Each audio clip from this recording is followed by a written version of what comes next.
لله الحمد لله الذي خلق الإنسان وعلمه البيان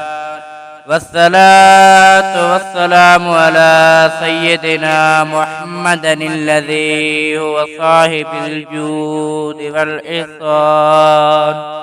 وعلى آله وأصحابه إلى يوم الميزان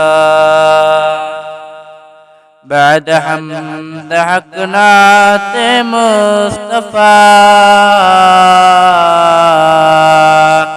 تو جوابت تو ادائے بے نماز من حکم مولا سندو کا فرنتی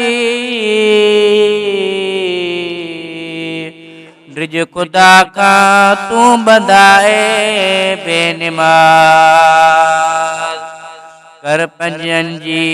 पैरवी चैनी जी चाल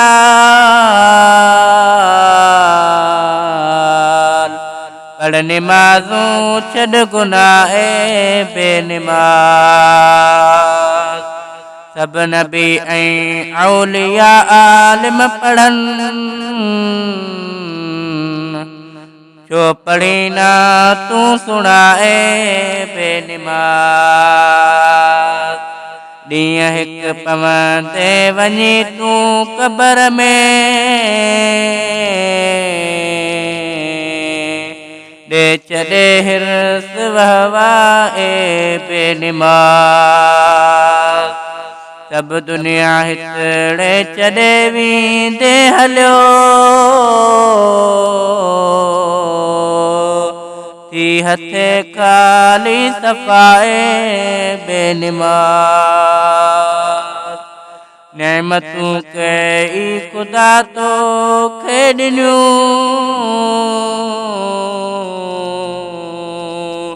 कर शुक्र उन जो अदाए बेनिमाज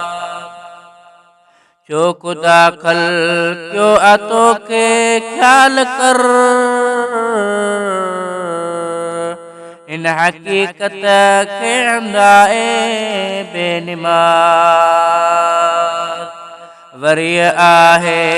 घर अचण तुंहिंजी घड़ी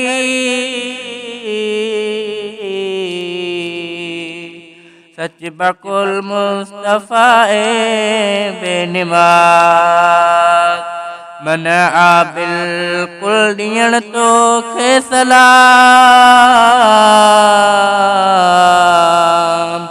ही खुदा जो अमर आहे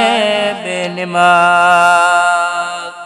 पीअण ऐं खाइण सफ़ा तुंहिंजो हराम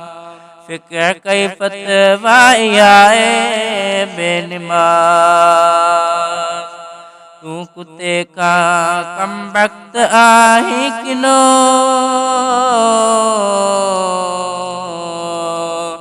ना सुञाणे रब अंदाए बेनिमाज हक़ ताला हशर में तो खां पुछे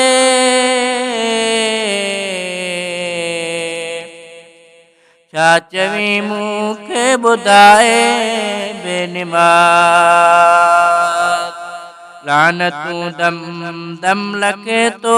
ते विझनि मलक जिन माण्हू खुदाए बेनिमाज कीअं तूं सघंदे पढ़ी सकरात में पाक कलमूं बेहयाए बेनिमाज जाए तुंहिंजी आए दोज़ख बदबख्त जो सड़ी तंहिं में गंदाए बेनिमाज क़बर थींदी तंग ऐं कारी तमाम बदन खाईंदई भलाए बेनिमाज कोन क़यामत में शफ़ाअत जी कंदो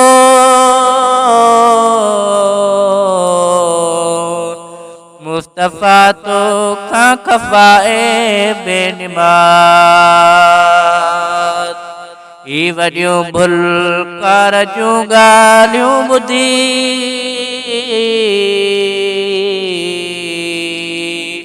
पढ़ निमाज़ूं कर हयाए बेनिमात बुध जतोई जी नसीहत कर अमल तीन काफर सिर झुकाए बेनिमात ही गुलाम रसूल जे दर जो गुज़ार पल मतस कल मुँह सदाए बेनिमात नहु तआला जवाद करीम मलिक रब्बुर रऊफुर रहीम।